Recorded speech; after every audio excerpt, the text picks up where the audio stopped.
Hi everyone. In the previous lecture of hypertensive disorder of pregnancy, we read about the etiopathogenesis of hypertension in pregnancy. इसमें हमने देखा कि main mechanism hypertension की है defective trophoblastic invasion of spiral arteries. इसके अलावा increase vasoconstrictor substances, decrease vasodilator substances, increase oxidative stress, vasoconstriction followed by endothelial cell injury and infarction। तो ये सब की वजह से जो बॉडी के ऑर्गन सिस्टम है उनमें क्या चेंजेस आते हैं वो हम इस वीडियो में देखेंगे। पहले आते हैं यूट्रोप्लेसेंटल पेट पे। तो जो प्लेसेंटल वेसल्स होती हैं उसमें वेजोकॉन्स्ट्रिक्शन होता है, फिर उसके बाद एंडोथेलियल सेल इंजरी होती है और जो एरिया सप्लाई होता है उस वेसल से वहां पे ब्लड सप्लाई कम होने से वो एरिया डेड हो जाता है, जिसको कि हम लोग इंफार्क्ट बोलते हैं। तो अगर कभी आपको चोट लग जाए तो देखें कि ब्लड जो होता है उस चोट वाले एरिया पे लीक हो जाता है और वो एरिया रेड हो जाता है, फिर धीरे धीरे करके कुछ दिनों में उस एरिया का कलर नॉर्मल हो जाता है। तो इसी तरीके से जो पहले इंफाक्ट बनते हैं वो रेड होते हैं, उसके बाद फिर वाइट इंफाक्ट बनते हैं और फाइनली उसमें प्लेसेंटा के बेड पे प्लेसेंटल इंफाक्ट में कैल्सिफिकेशन हो जाता है। तो इसको हम लोग बोलते हैं premature ageing of the placenta. जैसे जैसे प्रेगनेंसी एडवांस होती है कैल्सिफिकेशन प्लेसेंटा में होते हैं, जिसको जिसको कि हम लोग अल्ट्रासाउंड में मेच्योरिटी ऑफ प्लेसेंटा उस कैल्सिफिकेशन देख के डिसाइड करते हैं। तो ये कैल्सिफिकेशन जनरली लेट प्रेगनेंसी में आता है, बट ये जो एसडीपी वाले पेशेंट्स होते हैं उनमें ये कैल्सिफिकेशन अर्ली प्रेगनेंसी में ही होने लगता है। तो ये प्रीमेच्योर एजिंग हो जाती है। तो जहाँ जहाँ पे कैल्सिफिकेशन इंफार्क्ट्स होंगे वहाँ पे वेसल्स तो होंगी नहीं, तो उसकी वजह से क्या होगा, blood flow towards the fetus will be decreased. अब अगर ब्लड फ्लो कम हो जाएगा तो nutrients and oxygen will also be decrease to the fetus. तो उसकी वजह से क्या हो जाएगा, इंट्रा यूट्राइन ग्रोथ रिस्ट्रिक्शन और and also that infarct area will be separated from the uterus, that is known as abruptio placentae। एक चीज और होती है जो यहाँ मेंशन नहीं है, because of decrease blood flow to the fetus क्या होगा, फीटस की जो किडनी होगी उसको ब्लड फ्लो कम हो जाएगा तो जीएफआर कम हो जाएगा, फीटल यूरिन प्रोडक्शन भी कम हो जाएगा। और second half of the pregnancy में जो मेन सोर्स लाइकर का होता है, लाइकर एमनियाई का, वो फीटल यूरिन होता है। तो अगर फीटल यूरिन कम प्रोड्यूस होगा तो लाइकर भी कम हो जाएगा।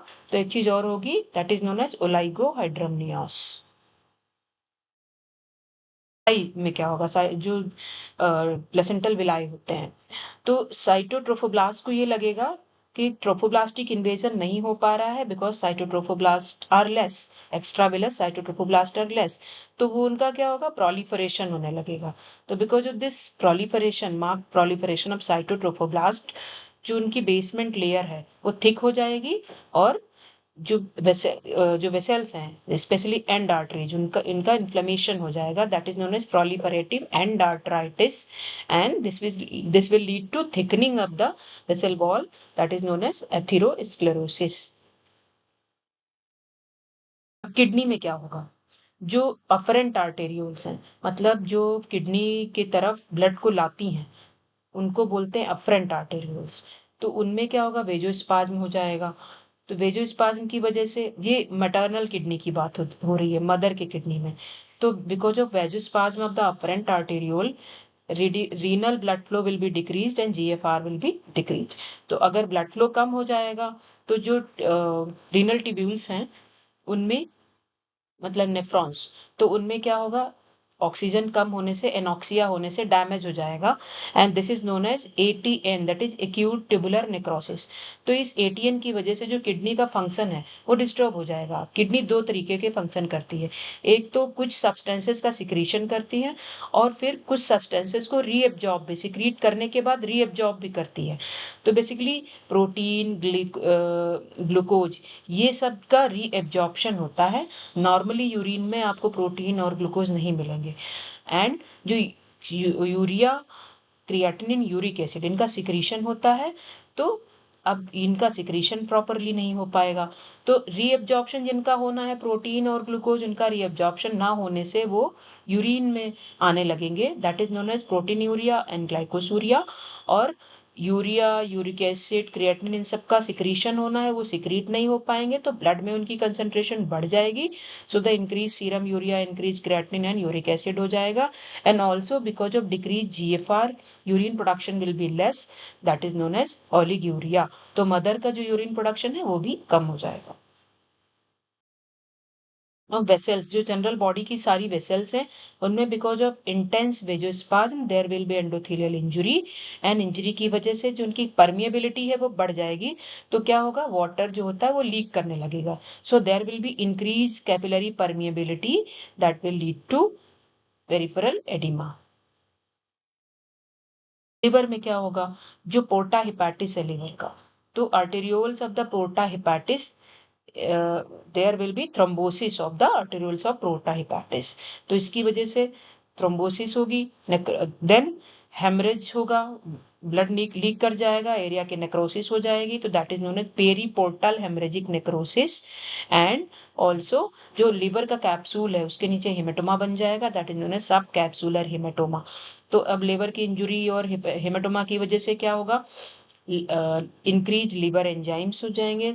एसजीओटी, एसजीपीटी वगैरह अगर हम सीरम में देखेंगे तो बढ़ जाएंगे. और कैप्सूल के नीचे हेमेटोमा बन गया है, तो because of increase pressure in that capsule there will be epigastric pain. Brain में क्या होगा, अब ब्रेन का तो और भी दिक्कत यह है कि brain is surrounded by a bony structure, bony skull. तो अब वहां पे अगर कुछ भी, थोड़ा सा भी फ्लूइड या कुछ भी होता है तो क्या होता है, ब्रेन का प्रेशर बढ़ जाता है. Inside the skull there will be increase pressure. तो because of vasoconstriction, vasospasm and increase capillary permeability, there will be infarction of the brain matter, grey matter and cerebral oedema. Because of the leakage of the fluid there will be cerebral oedema.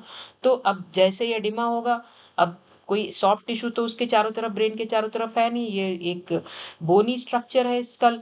तो brain, अब जब pressure बढ़ेगा तो क्या होगा, headache होगा, plus optic nerve जो होती है उसका कंप्रेशन होगा. तो स्कोटोमेटा मतलब आंख के नीचे, आंखों के आगे काले काले धब्बे से आने लगेंगे.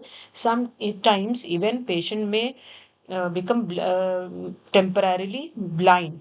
मतलब जब तक कि ये एडिमा वगैरह कम करने के लिए आप कुछ मेडिसिन नहीं देंगे तो पेशेंट को कुछ दिखाई नहीं देगा.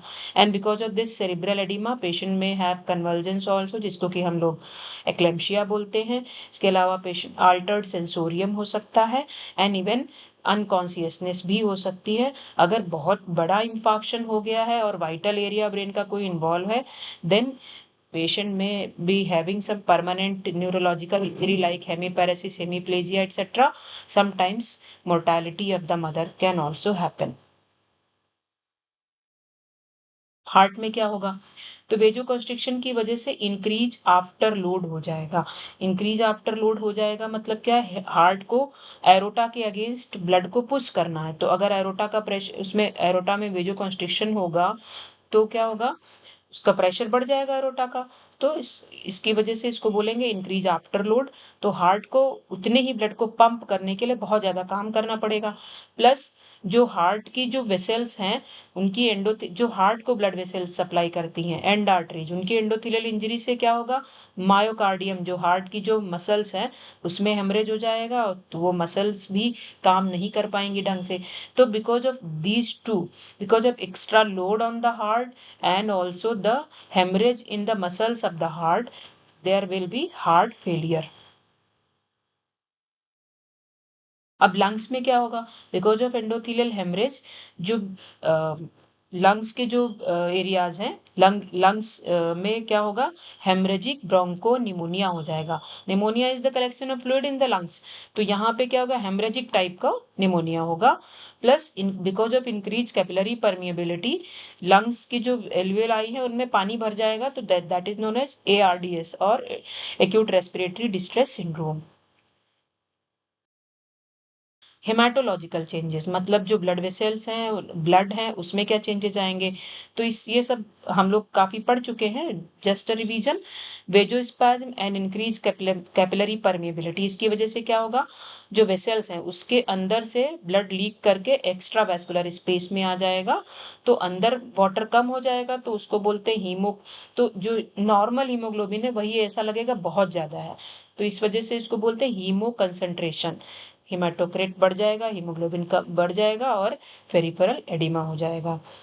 प्लस अब क्या होगा, इंक्रीज एरिथ्रोसाइट डिस्ट्रक्शन, जो ब्लड जो आरबीसीज हैं उनका डिस्ट्रक्शन बढ़ जाएगा, बिकॉज वे जो स्पाज्म है, तो जिस जिस वेसल्स के थ्रू ये पास होंगी आरबीसीज, उनका डायमीटर तो कम है, तो क्या होगा, आरबीसीज का डायमीटर तो कम हुआ नहीं, तो उस पैसेज जब वो रेटिकुलो एंडोथेलियल सिस्टम है लाइक स्प्लीन, लिवर, उनकी वेसल्स में जब एरिथ्रोसाइट मतलब आरबीसीज पास होती हैं, तो because of vasospasm their vascular diameter will be less, तो जब उनसे नॉर्मल साइज आरबीसीज पास होंगे तो उनका डिस्ट्रक्शन हो जाएगा। तो जब डिस्ट्रक्शन आरबीसीज का होगा तो क्या होगा, हीमोग्लोबिन जो होता है वो ब्लड में आ जाएगा। नॉर्मली हीमोग्लोबिन फ्री नहीं होता है ब्लड में, वो आरबीसीज के अंदर होता है।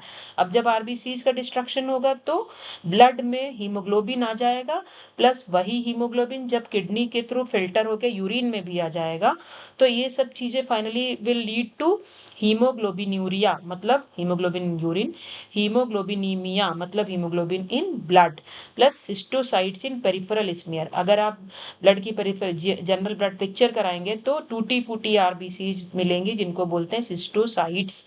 प्लस एंडोथेलियल इंजरी की वजह से क्या होगा, जहां पे ब्लड, इसके पहले भी मैं कई बार हम लोग डिस्कस कर चुके हैं कि जहां पे एंडोथेलियल इंजरी होगी तो वहां पे प्लाग जो थ्रोम्बस है उसका फॉर्मेशन का इनिशिएशन हो जाएगा, तो there will be initiation of coagulation cascade. तो वहां से क्या होगा, एक कोआगुलेशन की कैस्केड शुरू हो जाएगी, तो बहुत सारे क्लॉटिंग फैक्टर, प्लेटलेट्स वो उसमें इन्वॉल्व हो जाएंगे। तो फाइनली क्या होगा, अब सारे के सारे जब कंज्यूम हो जाएंगे रॉ मटेरियल, सारे क्लॉटिंग फैक्टर, प्लेटलेट्स सारे उसमें कंज्यूम हो गए, तो बाद में प्लाक बन ही नहीं पाएगा। This condition is known as DIC, disseminated intravascular coagulation. And platelet consumption से प्लेटलेट की कंसंट्रेशन कम हो जाएगी, जिसको बोलते हैं थ्रोम्बोसाइटोपिनिया। और आरबीसी जो इतना डिस्ट्रॉय हो रहे हैं, तो बिकॉज ऑफ दैट LDH जो होता है वो भी रिलीज हो जाता है ब्लड में। तो अगर हम सीरम LDH मेजर करेंगे तो वो हाई होता है। तो LDH is a marker of on going hemolysis. This is the picture of pedal oedema. ये देख रहे हैं, तो जो एंकल है यहाँ पे हम लोग प्रेस करके, जब थंब से प्रेस करते हैं तो पिटिंग टाइप ऑफ एडिमा मिलता है एक्लेम्शिया के केसेस में। अब सारे ऑर्गन सिस्टम्स अगर हम लोगों ने ध्यान से पढ़े हैं, तो अगर हमसे कोई पूछे बायोकेमिकल वैल्यूज क्या क्या ब्लड में चेंज हो जाएंगी, बॉडी में क्या क्या चेंज हो जाएंगे, तो कहाँ कहाँ, this is I think very easy, ये क्या क्या हमें ऑर्डर करना है इन्वेस्टिगेशंस में। तो that is this is serum urea, creatinine, uric acid, serum protein, homocysteine level, LDH, platelet, liver enzymes, ये सारे चेंज हो जाएंगे। तो ये हम लोग इन्वेस्टिगेशन वाले पोर्शन में फिर से पढ़ेंगे, बट स्टिल बिकॉज अभी अभी ऑर्गन सिस्टम्स इन्वॉल्वमेंट आप लोगों ने पढ़ा है, तो अभी थोड़ा सा इसका ओवरव्यू लेने से it will be easy to remember होगा। what will be the biochemical parameters in normal pregnancy and in hypertensive disorder और प्रेगनेंसी। तो यहाँ मैंने प्री एक्लेम्शिया, उनमें उसमें भी सीवियर प्री एक्लेम्शिया की रेंजेस ली हैं, क्योंकि अगर आपको कोई HDP की हाइपरटेंसिव डिसऑर्डर और प्रेगनेंसी की इन्वेस्टिगेशंस लिखने को बोलेगा, तो आप ये सब लिखेंगे तो चलेगा। सीवियर प्री एक्लेम्शिया में तो है ही, एक्लेम्शिया में भी यही रेंजेस होंगे। ठीक है, तो जेस्टेशनल हाइपरटेंशन में जनरली आपको कोई पूछेगा नहीं, because there are very less changes in these biochemical values. Basically pre eclampsia eclampsia याद करना है तो वहां पे यही सारी वैल्यूज आप फिट कर सकते हैं। तो सीरम बिलिरुबिन का क्या होगा, बिकॉज ऑफ आरबीसी डिस्ट्रक्शन जो लिवर है उसके ऊपर लोड, अब जो भी आरबी बिलिरुबिन कहाँ से बनता है, डिस्ट्रक्टेड आरबीसी से। तो जब आरबीसी ज्यादा डिस्ट्रॉय होंगी तो बिलिरुबिन की कंसंट्रेशन बढ़ जाएगी। तो नॉर्मली बॉडी में less than 1 milligram per decilitre रहता है नॉर्मल प्रेग्नेंट फीमेल में, जबकि सीवियर प्रीएक्लेम्सिया के केसेस में it will be more than 1.2 milligram per decilitre, मतलब बहुत ज्यादा नहीं बढ़ेगा बट नॉर्मल से थोड़ा ऊपर होगा। SGPT की कंसंट्रेशन नॉर्मली 5 to 40 यूनिट्स पर लीटर होती है, और यहाँ पे ऑलमोस्ट डबल हो जाएगी, that is more than 70। Alkaline phosphatase 100 to 280 होता है, जबकि यहाँ पे मोर देन 300 मिलेगा। LDH 135 to 225 होता है, यहाँ पे इसकी value more than 600 international units पर लीटर मिलेगी। Urea normally in normal pregnant female it is 15 milligram per decilitre, जबकि सीवियर प्रीएक्लेम्शिया के केसेस में मोर देन 20 to 25 मिलेगा। Creatinine is 0 to 8 milligram per decilitre, जबकि सीवियर प्रीएक्लेम्शिया के केसेस में it is more than 1 milligram per decilitre. General blood picture कराएंगे तो sorry serum uric acid 2 to 5 milligram per decilitre होता है नॉर्मल प्रेग्नेंट फीमेल्स में, जबकि सीवियर प्रीएक्लेम्शिया में more than 6 milligram per decilitre हो जाता है। जीबीपी नॉर्मोसिटिक नॉर्मोक्रोमिक पिक्चर मिलेगी, जबकि यहाँ पे हीमोलिटिक सेल्स, बर सेल्स, सिस्टोसाइट्स मिलेंगे। Platelet count normally 1.5 to 2 lakh होता है, जबकि यहाँ पे लेस देन 1 लाख हो जाएगा। 24 hour urinary protein normally less than 300 मिलता है, जबकि यहाँ पे more than 300 to 500 milligram per decilitre मिलेगा। Fundus examination will be normal in normal pregnant females. यहाँ पे क्या होगा, वेजो कॉन्स्ट्रिक्शन मिलेगा of the arterioles, increase in vein to artery ratio मिलेगा, सेगमेंटल वेजोस्पाज्म मिलेगा of the retinal artery, so that all these things may lead to scotomata or blindness. This is all about the systemic involvement of the hypertensive disorder of pregnancy. Hope you find it. Thank you so much.